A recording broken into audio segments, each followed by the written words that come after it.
Hi everyone and welcome to Dennis Deep Cuts, the 69th installment of this fine YouTube series. Today we're going to talk about why do you want to own more than one copy of a record. Let's see what happens.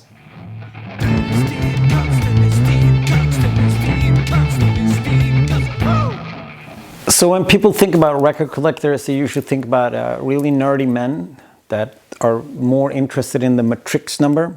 That's the number around the label of the record, and different pressings of the record than actual music. I mean, to a certain extent, this is true. I know a couple of those type of collectors that really collect pressings and numbers, and that kind of stuff is important to them. I have a friend that has a couple of hundred Sex Pistols albums.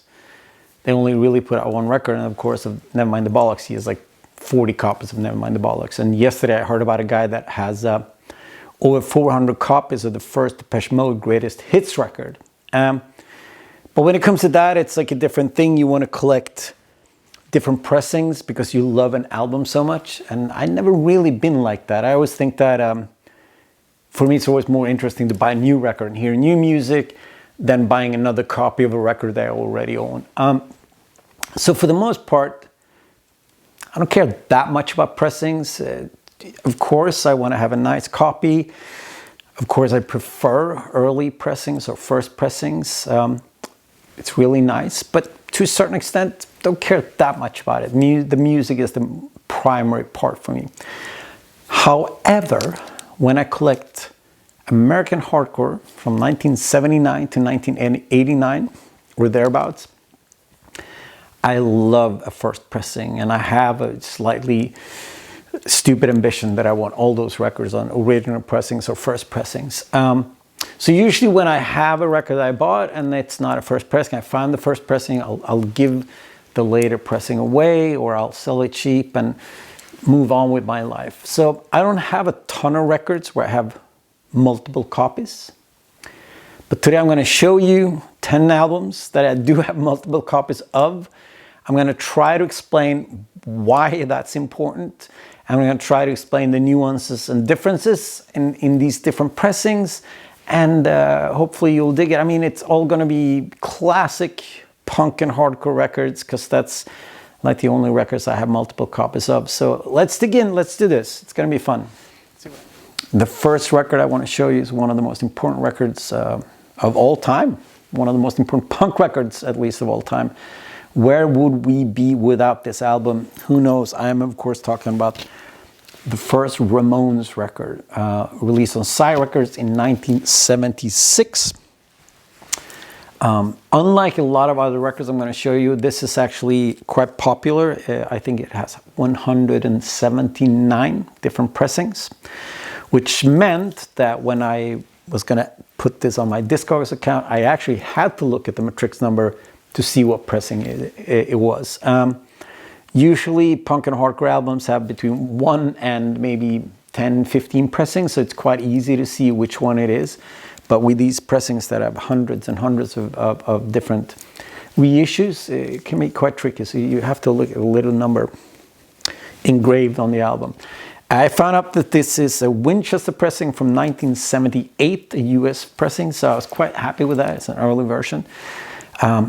A couple of years back, I was at a record store, and they had the first press from 1976 of this fantastic album, and I was like, I need this, because this is like an artifact. This is like a piece of history.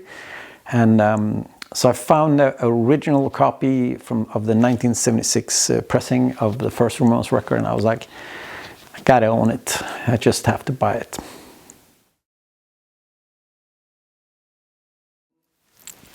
In 1988, when I was 16 years old, I had a friend called John. Rest in peace, my friend. And he was the guy who introduced me to a lot of wild music. He was a guy that, was like, what's the most aggressive, what's the most violent, what's the most brutal music out there? And he was the first guy to show me Swans. He was the first guy to show me Jane's Addiction and G.G. Allen and Sonic Youth. Dynasty Jr. is really into that kind of music, but he was also into punk and hardcore. And sometime around 1988, he said, I have this record. They're a bunch of really angry skinheads. It's super violent. And it piqued my interest. And it was Youth of Today. I got obsessed with this record. I was super excited. I then found out that they were not really skinheads per se. They were kind of like into hardcore and straight edge. And I got so obsessed with this record. I taped it from John and I listened to it all through the summer. And then I said, I want this record. Let's do trade. And I gave him my first pressing of Napalm Death Scum, which is slightly regrettable, but it is what it is. This record really did change my life, and it was such a defining record for me and my career that it is widely important. And I didn't think, this is from 1988, and it's released on Revelation Records, the classic Revelation Records hardcore label. And for years, I mean, this is before Discogs, before record collecting, and before I really had any friends that were into hardcore music. So for years, I didn't know that this was actually a repressing of this record, that the original was actually released in 1986 on Wishing Well Records. And then, of course, I found this years later. I kind of like the Wishing Well artwork a little bit better. It's slightly cooler. It makes sense that Revelation repressed it because Ray, the singer, was also one of the people that founded Revelation Records, so it makes sense that they repressed it. Widely important record to me. Youth Today, Break Down the Walls. Speaking of youth, I'm going to talk about Reagan Youth, the quite, I would say, underrated New York band Reagan Youth. In 1990, I bought Reagan Youth Volume 1 on New Red Archives. It's released, it's like a repressing of the first record, 1990, plus 3 bonus tracks, which I didn't know at the time. Love the record, it's pretty fucking fantastic. And then years later, I realized that this is actually like a repressing and that the first record is widely different. And then years later, I found this one, which is not the original pressing, because the first US press is actually mono pressing, but this is the first European pressing from 1986. And the artwork is this big fold-out poster, and it's super cool.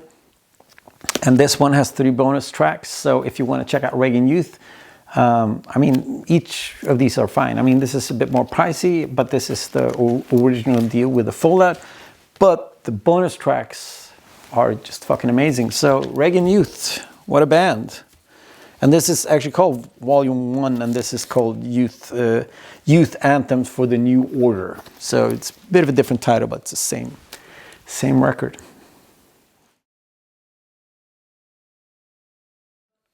Another record I bought in 1988. One day, me and Tommy, who was my friend at the time, we played music together. We went into town and we bought 2 records because we were kind of like sniffing around on this old punk thing. And we bought a Dead Kennedys record, Give Me Convenience, Give Me Death, and D.R.I. Dealing With It. And then we heard rumors that the Dead Kennedys was the fastest band in the world, which then, of course, they weren't, but D.R.I. might have been at the time. I loved Dealing With It, so when I went to the record store next time, I found Dirty Rotten LP, and this is released on Roadrunner in 1988, and that's probably when I bought it, because I just remember going to a record store and buying this. Marvelous, marvelous, marvelous record. I did not know that this was actually a 7-inch. Released in 1983, the D.R.I. Dirt and Rot EP, 22 songs, 7-inch. Then I found this years later, I was like, oh, that's quite exciting. But then I was at a flea market in the north of Sweden, in Skellefteå, and I stumbled upon a 12-inch version of this record. And this is the mislabeled version. It's a mislabeled version, and it's a slightly different artwork than the first pressing on 12-inch. So I had to buy this at this flea market. I'm like, oh, that's quite exciting, find a D.R.I. record at flea market. And then a couple of years later, of course, I had to get the first pressing of 12-inch. And as you can see, the borders are a bit bigger, and the artwork actually goes all the way around. And this is misprinted for some reason. So why not own 4 copies of D.R.I.'s Dirt and Rotten EP? Because it's a marvelous piece of music.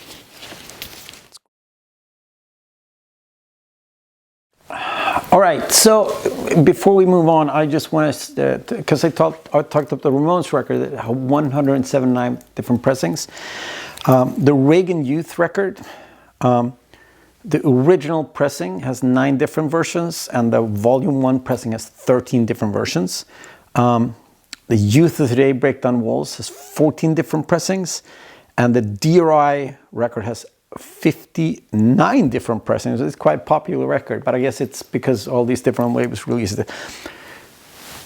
It doesn't really matter. It's just interesting to see like how many different pressings there are of these different records. One of my low-key favorite DC hardcore bands of all time is, of course, Grey Matter. Their Take It Back EP is just wonderful. I bought this years and years ago, and this is actually the repressing of it, and there's only 11 pressings of this album, if you want to know. And I mean, I guess that includes CDs and tapes and so on and so forth. But I bought this one, and I loved it so much that when I did find the first pressing, I had to buy that as well, because it's such a great EP. And then a couple of years ago, I was touring the States, and we were playing in DC, and my friend Brian, that runs Disco Record, came by and he said, oh, here's a bunch of records for you. And one of the records he gave me was a 2009 repress of this record on gray vinyl. And it has the original EP plus a 7-inch as a bonus. So this is like one of those like, well, let's add some songs and repress it. Of course, I already have the 7-inch, but since I love this record so much and I love Grey Matter, I'm keeping all 3 copies. Why not?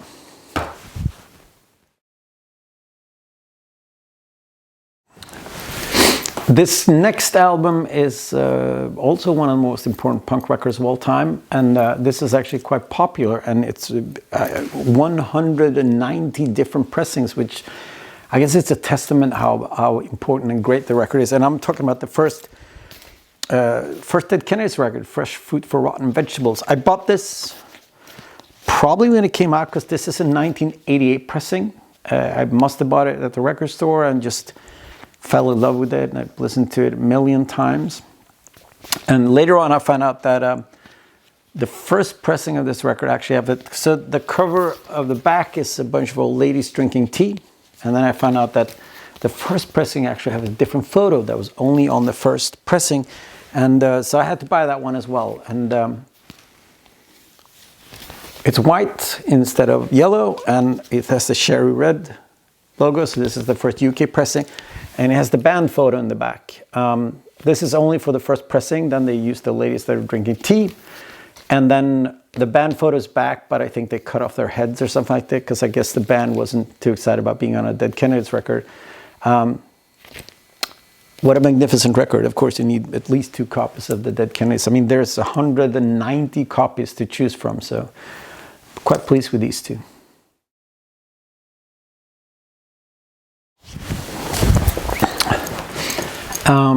A common theme, I guess, on this list is also that I bought all these records in the 80s, and then I bought different pressing later on in life when I realized that there was more than one pressing, and this next record is no exception. This is, of course, the first Agnostic Front record, Victim in Pain. This is released on Combat Corp in 1986. Love it. And then I later found out that it was originally released on a label called Rat Cage Records out of New York, and it had different artwork and different cover. And then when I was on tour in the States a couple of years back, I found not a first pressing, but a repressing of the Rat Cage. And I mean, this has the more controversial artwork to it. So I was like, I need to get that one as well. Killer record. Really cool. Really cool. Great record. Agnostic Front.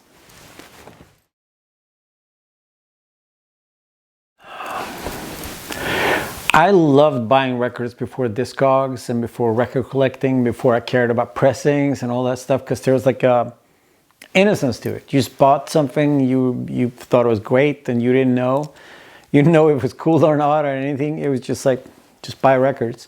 I remember reading in Thrasher magazine some skater talking about old school hardcore, and he mentioned Minor Threat in 7 Seconds. So I went straight to the record store and I bought a 7 Second record, and it was called Praise. And I came home and I put it on the turntable, and it sounded like U2, and I was super confused. And then I found a 7-inch with the 7 Seconds called Skins, Brains and Guts, and it made me even more confused because it was super fast, like old, really rough old school hardcore. But then I went to the record store, and then I struck gold, and I found the Walk Together, Rock Together LP, and this was it for us. We loved this album. It was so fucking fantastic. And for years, I didn't know that this was just like, this is a 1986 UK pressing. And on the UK version, it's the Walk Together, Rock Together EP, plus there's like a whole side of light tracks. And I didn't know, I thought this was the record. And it was like years and years before I realized that the Walk Together, Rock Together EP was actually this, and it's only like 7 songs on it. It's released on Positive Force, a better youth organization. So I had to buy the first pressing of this one. Super exciting, fucking great. And then in 2023, Trust Records, who's been killing it, where you just put out this deluxe edition of Walk Together, Rock Together, tons of photos, tons of interviews. I might be included in this one. And then, yeah, you have to have that one. So just a fantastic record, but I kind of love the European version with the live tracks on it, because that was my record for like 15 years before I even knew that this version of it existed. I think that's super cool.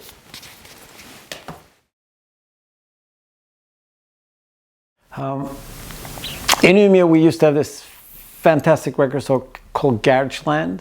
It was run by a bunch of like first generation punks that then got into like psychedelic rock and garage rock, but the record store felt almost like a museum, and I hung out there like almost every day after school, and you could buy records. And one of the records I bought in 1988, on the 1988 pressing, because I mean it was brand new in the store, was Misfits' Walk Among Us.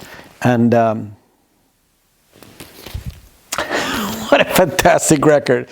It was so good. It got us so much into the Misfits, and started playing Misfits covers immediately, and I haven't stopped. I mean, if you come to see us in the States, and next month we Refuse, there might be a Misfits cover, who the fuck knows. Then a couple years later, I actually found the first pressing of this record, well, many years later, with the pink artwork. And this is the first pressing from 1982 on Ruby Records. I love this. The pink artwork's fucking great. And then a couple years back, I was trading records with a friend. I had some psychedelic rock records, and he gave me some punk and hardcore. One of the records he gave me was the second pressing of the Walk Among Us, with slightly different artwork as well.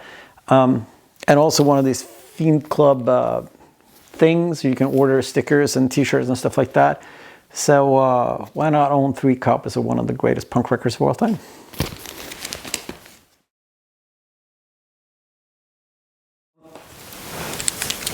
The last record I'm going to show you is, of course, one of the greatest records of all time, and the one that I have the most copies of. I was living at home, must have been maybe 16, and maybe 1988, something like that, maybe even earlier. I bought the 2 7-inches 12-inch with Minor Threat, and I was completely blown away by it. And then I heard rumors that my friend Carl actually owned a copy of the Out of Step 12-inch, because these records were hard to find. Like, I mean, Record Store had some punk, but to find like a disco record from like 4 years ago, it's kind of hard to track down. So I forced Carl to sell me the record, and I came home and I was ecstatic and I loved it. And he had the first UK pressing, because you can say it's 250 pounds, and I love this record, and played it over and over and over again. And then years later, I found out that actually on the first pressing of this record, slightly different. There's a bit of a different mix, and artwork slightly different. But the big difference is that the back of this album is just black. There's nothing on there. So I guess Minor Threat wasn't happy with the mix, so they remixed it, and then they put out the second pressing, which is also where it's different because it had the band photos in the back. So this is the second pressing, and all these pressings are from 1983, so I don't really know how much, I mean, they were fast in the turnaround, I guess. And then I was touring Germany like 20 years ago. I went into a record store and I found the German pressing of this record, and it says don't pay more than 12 D-marks, and all the titles are in German, which is quite exciting. So I had to buy it. So why not own 4 copies? So one of the best hardcore records of all time. What's the record that you have the most copies of? What's your favorite one amongst the one I showed you today? Leave your comments in the comment section, and until next time, stay wild, my friends. Bye-bye.